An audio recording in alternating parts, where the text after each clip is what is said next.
আপনি কি জানেন দশমীর ঠিক ২১ দিন পরেই দীপাবলি পালিত হয় কেন?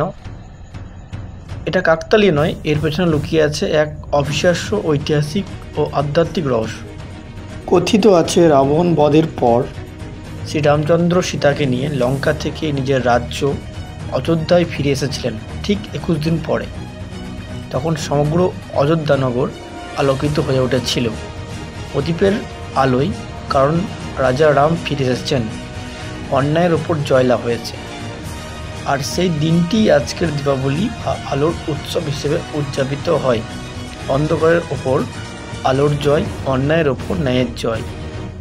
এখন যদি আমরা আধুনিক দৃষ্টিতে দেখি, শ্রীলঙ্কা থেকে অযোধ্যা পর্যন্ত প্রায় 2500 কিলোমিটার পথ। যদি পায়ে হেঁটে সেই পথ পাড়ি দিই, সময় লাগবে প্রায় 21 দিন। অর্থাৎ বিজ্ঞানের হিসেবেও এই 21 দিনের ব্যবধান একদম যথাযথ। এই কারণেই দশমীর 21 দিন পর দীপাবলি শুধু উৎসব নয়, এটিকে এক ঐতিহাসিক ও আধ্যাত্মিক স্মারক যা মনে করে করিয়ে দেয় যে কোনো অন্ধকার যত গভীর হোক না কেন, আলো ফিরে আসে, ন্যায় জয়ী হয়। জয় শ্রীরাম।